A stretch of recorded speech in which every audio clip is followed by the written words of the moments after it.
The Columbia Hospitality Association represents the majority of the 36 hotel venues in the city of Columbia. Presented in an ethical and professional manner, our members are supported through political action, promotion, education, and industry advancement.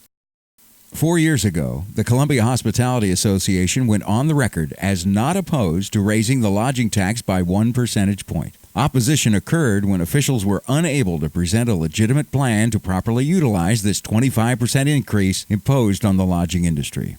There can be no tax without a plan. Before any vote is taken, questions must be asked and the answers must produce a legitimate plan. Proper financial information regarding the need for a new terminal must be complete and thorough. Final costs cannot be projected until the outstanding FAA application has been filed.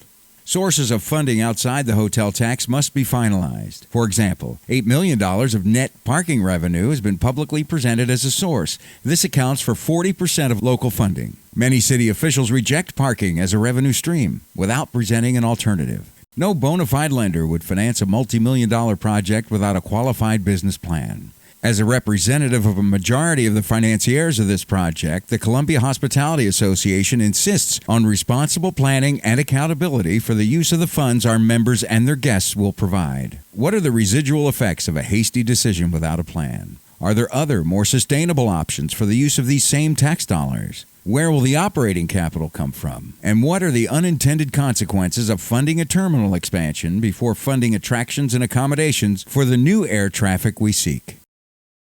What do we know? We know that Columbia's airport is an exit airport. Though the activity of commercial businesses, venues, government, and educational institutions drive the demand for Columbia as a flight destination, the vast majority of those utilizing the airport services are leaving this area to travel somewhere else. We know consultants have proposed a $38 million terminal upgrade, which does not include airline incentives, such as the previously used revenue guarantee scheme. We know this proposal does not include the exponential increase in operating costs, as the terminal will expand to 3 times its current size. We know we have one carrier airline agreement which can be canceled with a simple 90-day notification. We also know that the same major businesses and institutions that drive travel to Columbia will bear the additional expenditures for lodging taxes. We know the lodging tax is deemed a temporary tax. But without a sunset clause, this tax could remain in effect for at least a generation. We know there's an undisputed need for an indoor sports facility, an undisputed need for a conference and convention center, and an undisputed need for vital modernization of the Boone County Fairgrounds. We also know there's a lot we don't know. We don't know the detailed origin markets of travelers who use the airport. By not tracking the demographic profiles of travelers, the city has allowed crucial tourism marketing data and ROI metrics to perish. We don't know what effect an initially empty $40 million terminal expansion will have on negotiating power with airlines. We don't know what contingencies are in place if the FAA funding is denied in whole or in part. We don't know how, if at all, will the terminal become self-sustaining. We don't know if the city is currently negotiating with any new carriers.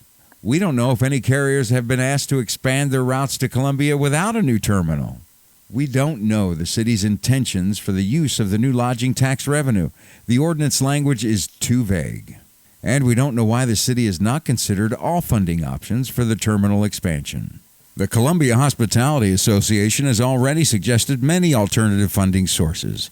The options include a restaurant table tax, also used by several convention and visitors bureaus across the state. A fractional increase on a citywide sales tax, increased passenger fees on airline passenger tickets, public-private general aviation infrastructure partnerships to enhance the use of hangars, provide better maintenance, and include an aircraft fuel tax. And yes, even a public-private partnership for terminal expansion is possible.